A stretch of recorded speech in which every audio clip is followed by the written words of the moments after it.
El vicepresidente Mike Pence y la demócrata Kamala Harris tuvieron un debate más mesurado, pero de choque que giró en torno a la gestión de la pandemia y la vacuna para el coronavirus, un reflejo de la polarización que vive Estados Unidos. La economía, las tensiones comerciales con otros países y el cambio climático también se abordaron. Mientras el rebrote de coronavirus impacta a Europa, donde se disparan los contagios en países como República Checa, Francia, Alemania e Italia, la primera ola de la pandemia registra récords en el continente americano.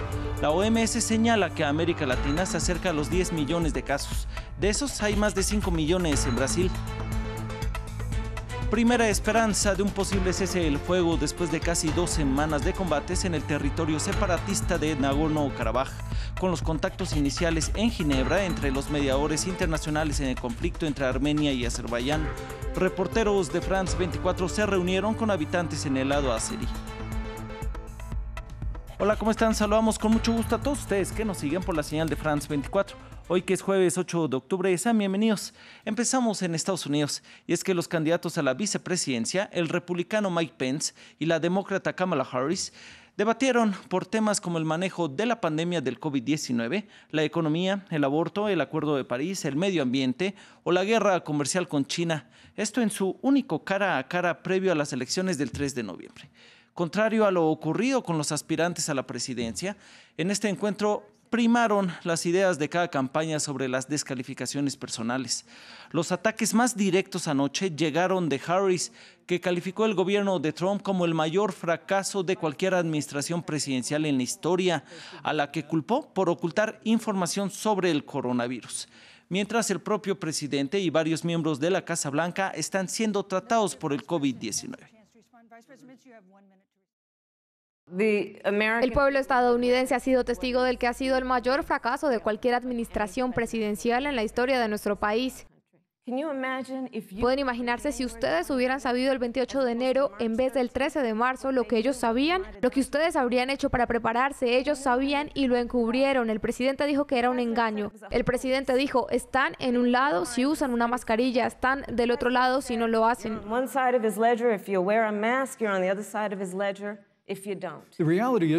La realidad es que cuando uno mira el plan de Biden, está lleno de ideas que ya hemos hecho nosotros. Es lo que el presidente Trump y yo hemos hecho con nuestras fuerzas de tarea en cada momento. Y francamente, cuando ves su plan, en el que habla de crear pruebas avanzadas, nuevos equipos de protección, desarrollar una vacuna, parece plagio, que es algo sobre lo que Joe Biden sabe un poco.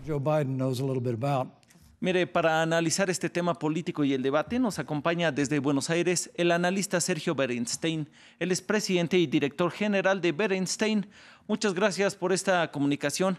A pesar que tanto Pence como Harris priorizaron no cometer errores y evitaron las preguntas más comprometedoras, ¿cómo podría este debate vicepresidencial alterar la dinámica de las encuestas de opinión a 26 días para los comicios del 3 de noviembre? Como ustedes saben, la campaña en los Estados Unidos se transformó severamente a partir del viernes de la semana pasada, cuando fue internado el presidente Donald Trump. A partir de ese momento, obviamente, él ocupó otra vez el centro de la escena, y si bien en los primeros sondeos surge que la diferencia en el voto a nivel nacional a favor de Joe Biden se extendió significativamente, en los estados claves que van a definir la elección, teniendo en cuenta el colegio electoral, todavía quedan dudas significativas. En particular, en el estado de la Florida, Arizona, Carolina del Norte, Pensilvania, Michigan, Wisconsin.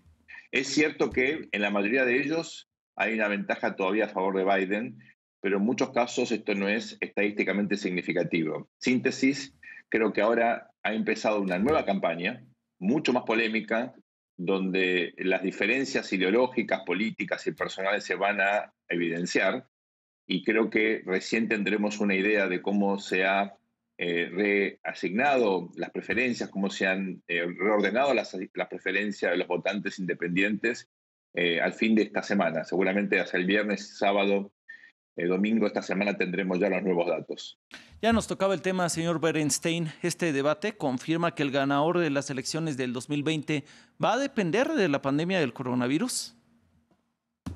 La pandemia obviamente se instaló en la agenda global, no solamente en los Estados Unidos. Yo creo que en ese sentido lo que estamos viendo es que en los países donde hay elecciones o aún donde hay debates parlamentarios, siempre hay polémicas respecto de lo que han hecho los gobiernos frente a este desafío. Nadie tiene naturalmente una teoría al respecto, es un hecho absolutamente novedoso.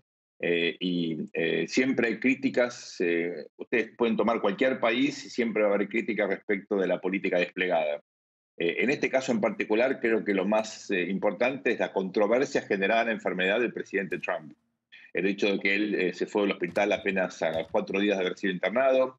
Hay dudas respecto, obviamente, de todo el procedimiento empleado en ese sentido, el hecho que se sacó la mascarilla ni bien llegó a la Casa Blanca. Todas esas polémicas me parece que resignifican la cuestión COVID más allá de las consecuencias económicas, sociales que han sido devastadoras en el mundo entero. Y este cara a cara, al ser más mesurado y tocar temas polémicos como la migración, el aborto, el cambio climático, ¿podría considerarse más como un debate real lo que vimos anoche? El debate de anoche fue indudablemente de mayor nivel y menos interrumpido que el debate presidencial que tuvimos el martes de la semana anterior. Creo que también los protagonistas tienen otras características, son ambos mucho más jóvenes y tienen, creo yo, una dinámica más afín al Parlamento. Recuerden ustedes que el vicepresidente Mike Pence, antes de ser el gobernador de Indiana, estuvo en el Congreso, fue representante y fue un representante muy activo, se siente cómodo en la palabra, estuvo en el periodismo muchos años y obviamente Kamala Harris es muy conocida por su habilidad en el manejo de la palabra, fue una persona muy importante en California, nada menos como District Attorney, ¿no? Y por supuesto también en el Senado fue muy conocida en todas las audiencias con jueces de la Corte, con lo cual me parece que ellos han expuesto esa habilidad discursiva en el debate de ayer, con mucho conocimiento de política pública. Me parece que fue un debate de mayor nivel, a pesar obviamente de los formatos de los debates televisivos que limitan bastante la capacidad argumentativa. Bien, señor Berenstein, muchas gracias por sus palabras y esta comunicación. Él es un reconocido analista político, Sergio Berenstein. Y seguimos hablando de la carrera electoral estadounidense. Y es que pese a su contagio por COVID-19, Donald Trump regresó a la campaña aún confinado en la Casa Blanca. Esto con una controversial declaración en un video en el que dijo que su contagio por coronavirus era un regalo de Dios. Y añadió que el uso de un medicamento experimental le había permitido conocer directamente su efectividad. En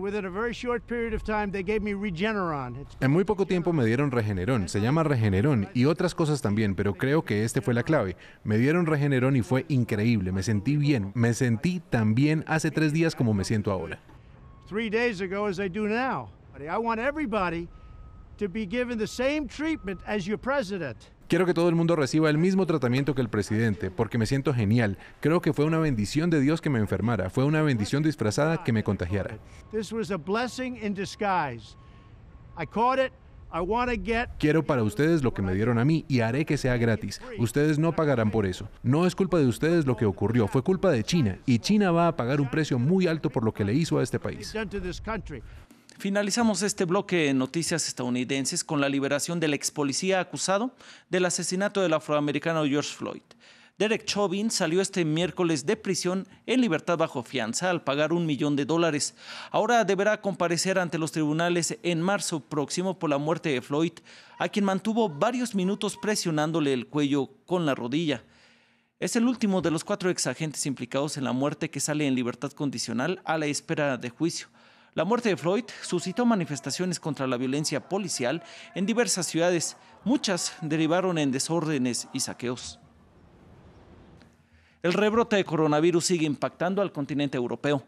República Checa ha rebasado este jueves los 5,000 casos en las últimas 24 horas, lo que lo sitúa en el continente con el mayor número de contagios por población este país. Mientras que en Francia el número de nuevos casos diarios se disparó este miércoles hasta los 18.746. París endureció el martes sus restricciones y hoy jueves se esperan nuevas y más drásticas medidas.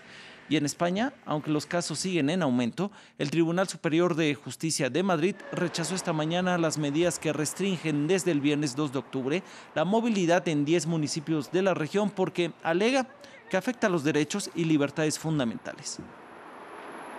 Y como vemos, mientras Europa está sumida en una segunda ola, el continente americano registra récords de casos. Brasil superó este miércoles la marca de los 5 millones de contagios de COVID-19. A pesar de las cifras, el presidente Jair Bolsonaro y algunos gobiernos regionales siguen con los planes de desescalada. Nuestro corresponsal en Río de Janeiro, Valeria Zacone, nos amplía. Brasil acaba de superar los 5 millones de casos de coronavirus y además está muy cerca de superar las 150.000 muertes. Pero los expertos advierten de que la situación podría ser mucho peor. Habría que multiplicar los casos por 6, eso es, cerca de 30 millones de brasileños podrían haber ya contraído este virus. Mientras, en las ciudades de Brasil vemos una situación de casi normalidad, mucha gente en las calles, en Río de Janeiro las playas llenas, también los centros comerciales funcionando como si no hubiese una pandemia en curso. Las cifras oficiales muestran desde hace 2 semanas una bajada, los muertos se quedan por debajo de los 700 diarios. Sin embargo, hay que recordar que Brasil es un país enorme de 210 millones de habitantes y los focos se van moviendo, entonces hay mucha disparidad entre una región y otra. Por ejemplo, São Paulo, la ciudad más afectada, ha tenido una baja, pero desde hace unos días la curva se ha estabilizado. En Río de Janeiro también, que es la segunda ciudad más afectada del país, ha habido cambio a lo largo de las últimas semanas. Hubo una bajada de los casos, luego hubo un repunte de casi 2 semanas, ahora parece que de nuevo los casos están remitiendo. Manaus, la ciudad cuya imagen dio la vuelta al mundo porque hubo que cavar fosas comunes, se está planteando la posibilidad de imponer un lockdown de unas 2 semanas frente a un nuevo repunte del 30% de los casos. En general la situación es un poco caótica y al mismo tiempo anárquica. Podríamos resumir de esta forma: el brasileño hace su cuarentena como mejor le parece y en general está cansado de esa situación y prefiere mirar para otro lado. Primera reunión en Ginebra de los mediadores internacionales en el conflicto entre Armenia y Azerbaiyán para intentar mediar un alto el fuego en la región de Nagorno-Karabaj. Mientras el escalamiento continúa, los reporteros de France 24 en Azerbaiyán se encontraron con habitantes en el lado azerí de la primera línea de combates. Ellos muestran orgullo nacional y fervor por el conflicto, lo que ayuda a explicar el impulso para recuperar lo que ellos consideran como un territorio ocupado. Aunque Armenia afirma tener reclamos históricos y étnicos sobre esta zona. A unos pocos kilómetros de la primera línea, la artillería sacude al campo azerí. Cada día estos habitantes se reúnen para observar la batalla desde la cima de una colina. Creemos en nuestro presidente, estamos junto a él así. Y si tenemos que pelear, allí iremos. Es la misma expresión de orgullo nacional que se escucha en todas partes, en un país que prepara a sus niños para la guerra. Uno de los hombres abre las puertas de su casa, en la que construyó un refugio apresuradamente. Este es nuestro refugio, nos escondemos aquí. Mi familia, mis hijos, mi esposa, mi madre. Nos metemos aquí y salimos cuando es seguro. Lo usamos todos los días. Todas las casas en este pueblo tienen refugios como este. Esa fuerte detonación indica que las Fuerzas Armadas de Azerbaiyán están disparando cerca.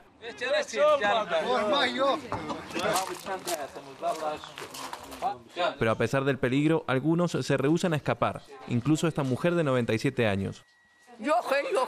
No nos vamos a ningún lado, no hay duda de eso. En la principal ciudad cercana, la gente dice que los negocios están mal. Muchos clientes se mantienen fuera de las calles, pero en esta panadería los hornos están llenos y el personal está trabajando a pleno. Atendemos a cualquiera que venga aquí, pero también enviamos pan a la primera línea, a nuestros soldados. Horneamos para ellos y los alimentamos como madres y tías. Consideramos que es nuestro deber. En cámara, nadie expresa ninguna duda o temor. Y mire, para finalizar, la poetisa estadounidense Louise Glück gana el Nobel de Literatura 2020, así lo anunció la Academia Sueca con sede en Estocolmo. El premio de literatura, como el resto de los galardones Nobel, se entrega el 10 de diciembre en el aniversario de la muerte del fundador de estas distinciones, Alfred Nobel. En 1993, Louise se hizo con el premio Pulitzer por el poemario El iris salvaje. Los dejamos con estas imágenes, siga con France 24.